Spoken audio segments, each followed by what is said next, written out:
मोहिनी या मालिकेच्या आजच्या 13 एप्रिलच्या भागात आपण बघूयात की मोहिनी स्टंट करण्यासाठी मुकुंदकडे परवानगी मागते आणि तेव्हाच आर्के तिचा अपमान करतो. तिला काही जमत नाही असा विचार करतो. मोहिनी जेव्हा त्याला चॅलेंज करते ना, तर तो तिला स्कॉट पोझिशन करण्यासाठी सांगतो. आता त्याचं आर्केचं ऐकते ती, पण आर्के आता तिच्यावरती टाळ्या वाजतो, फिदी हसतो. वा मुकुंद, या जगात ना 2 प्रकारचे लोक असतात. म्हणजे एक असतात ते मूर्ख आणि दुसरेही असे ज्यांना माहितीच नाही आहे की ती लोक मूर्ख आहेत ते. पण डेंजर असतात हां असे लोक. छान हां, नाईस, एंटरटेन केलं. बंटी, हाक मारतो तो बंटीला आणि जवळ बोलावतो. त्यानंतर चेकबुक घेतो आणि त्याच्यामध्ये स्वतःच अमाऊंट भरून स्वतःच सही करतो.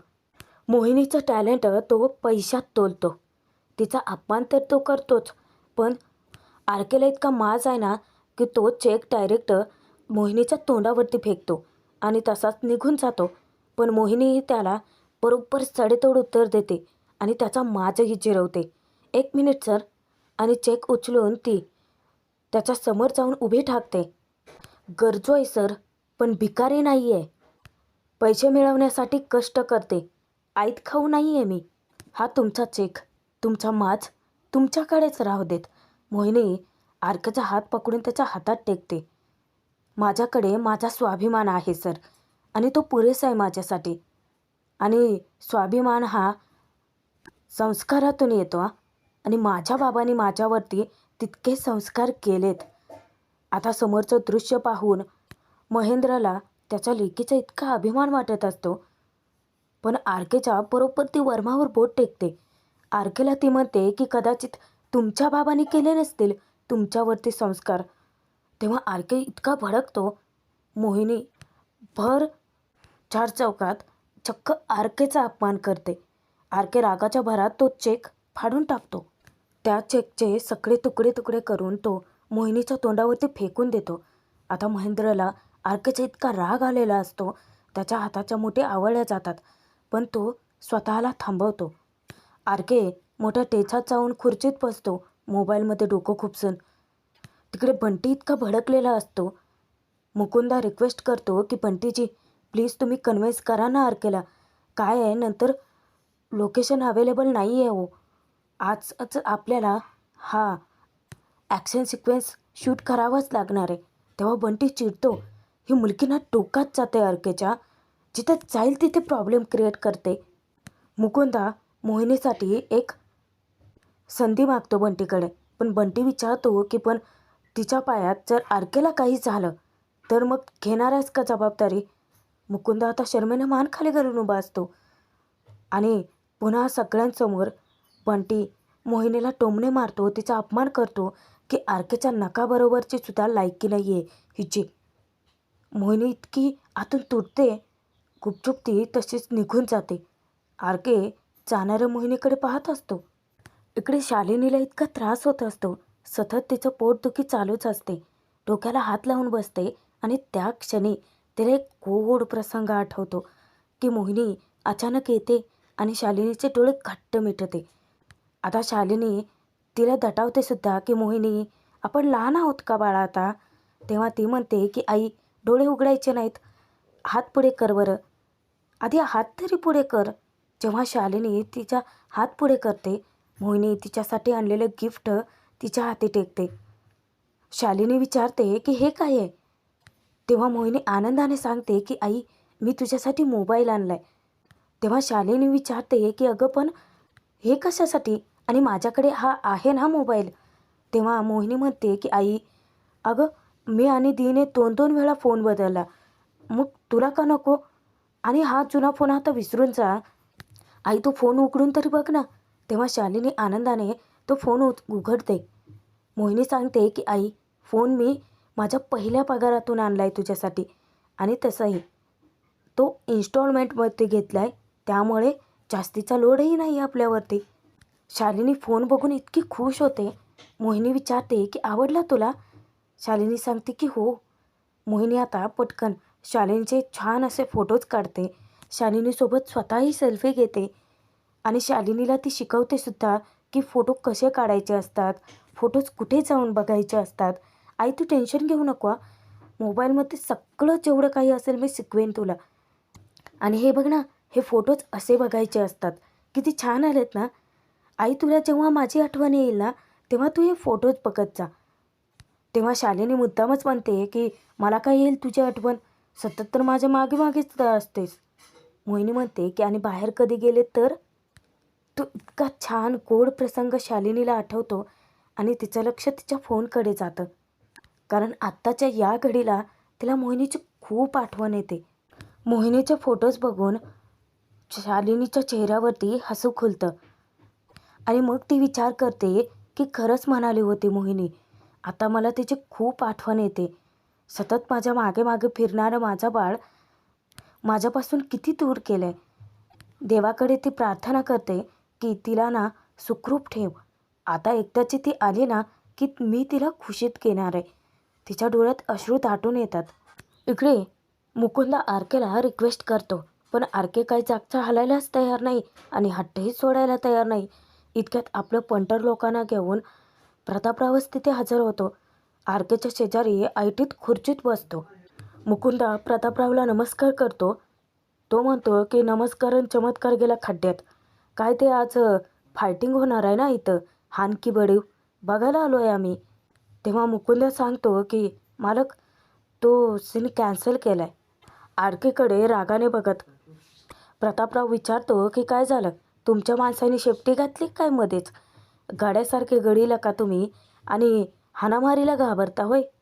मुकुंदा सांगतो की ते स्टंट करायला आली नाही आहे ना त्यामुळे. आता हा प्रतापराव इतका हसतो आणि आरकेचा अपमानच करतो.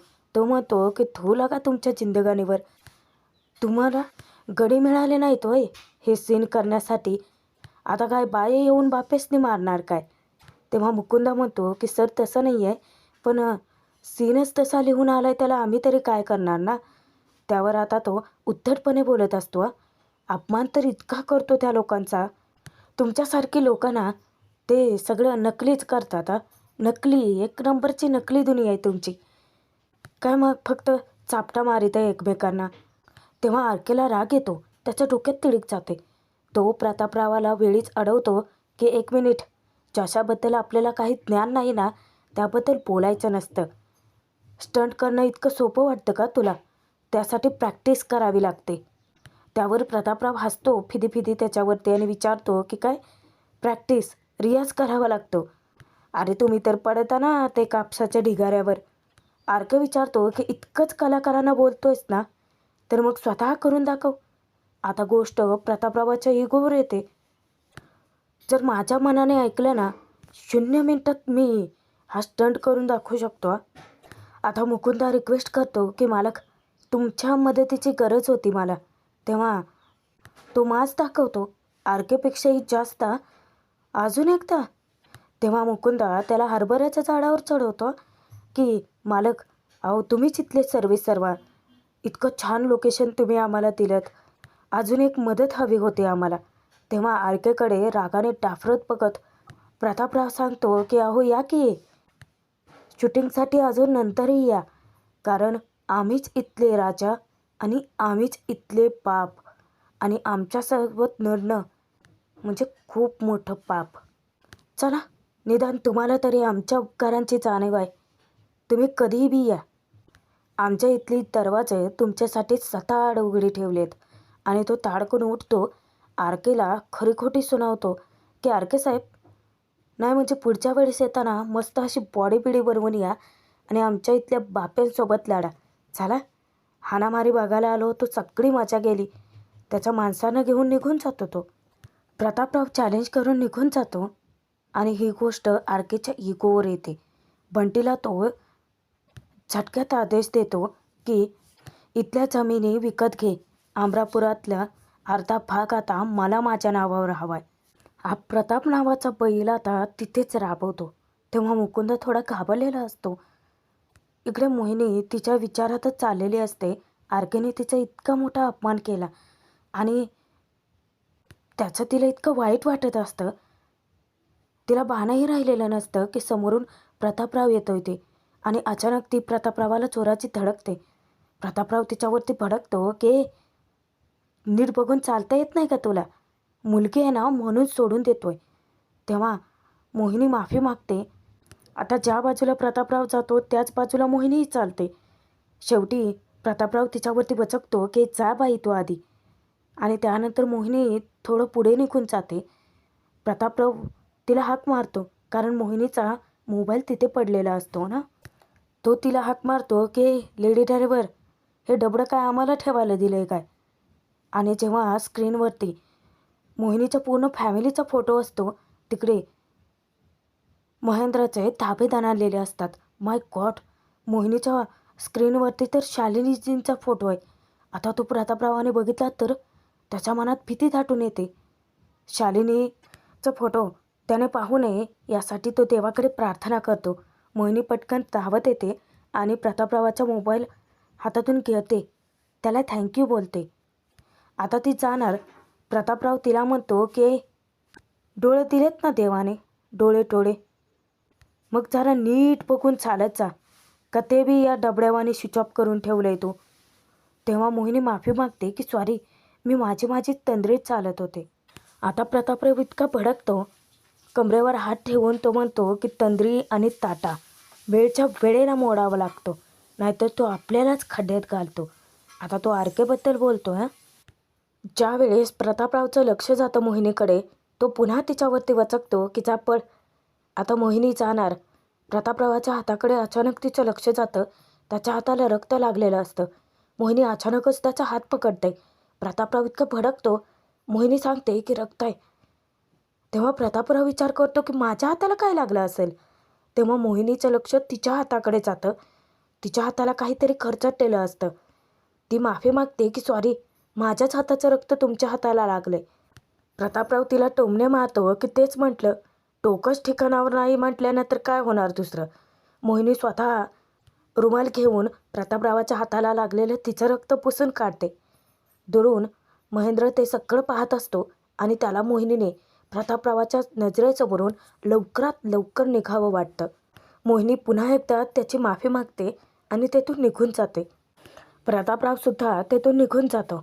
आता कुठे महेंद्रच्या जीवात जीव येतो. आता फर्स्ट शेड्यूल संपलेलं असतं, त्यामुळे सर्वच जण मिळून चेअरअप करत असतात. टाळ्या वाजवून सर्वांचंच कौतुक करतो मुकुंदा तिथे. आणि तो सांगतो की चला, आपला आता शेवटचा सीन बाकी आहे, तो करूयात आणि त्यानंतर जाऊयात मग आपण. तेव्हा सेटवरती काम करणारे जे कामगार आहेत ना, ते मुकुंदाला रिक्वेस्ट करतात की सर, इतक्या लगेच निघायचं, काहीतरी पार्टी शार्टी केली असते ना. तेव्हा तो विचारतो की का रे, प्रोडक्शन आपल्या बापाचं आहे, आपल्याला अजून भरपूर कामं पडली आता, पार्टी शार्टी आहे ना, मुंबईमध्ये गेल्यानंतर बघू. आणि दुसरा विचारतो की पण सर आराम. तो सांगतो की आराम पण बसमध्येच करायचा, उद्या आपल्याला मुंबईला वेळेत पोहोचायचं आहे आणि पुढचं शूट सुरू करायचं आहे. इतक्यात मोहिनी आरकेच्या बोलण्याचा विचार करतच तिथे पोहोचते. आणि तेव्हा मुकुंदा तिला भेटतो आणि विचारतो की होय तंद्री मास्टर, कुठे आहे, लक्ष कुठे आहे तुझं, कुठे होतीस तू. तेव्हा मोहिनी म्हणते की इथेच होते. तो विचारतो की काय गं, कसला विचार करतेस.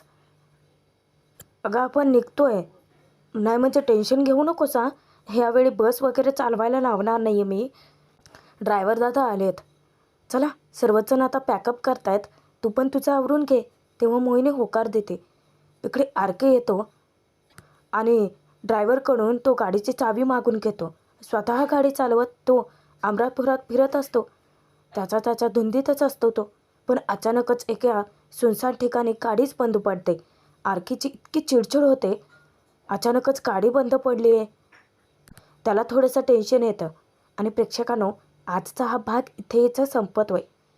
आपण आता पुढील भागात बघूयात. बसमधून जाताना मोहिनी नेमकं महेंद्राला बघते, तेही प्रियासोबत, आणि तिचा खूप मोठा गैरसमज होतो. तिला वाटतं की तो शालिनीची फसवणूक करतोय.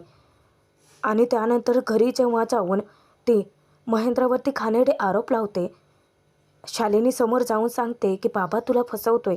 शालिनीला ते सहनच होत नाही आणि ती डायरेक्ट मोहिनीच्या थोबाडीत लगावते. आता घरातल्यांना मोठा धक्काच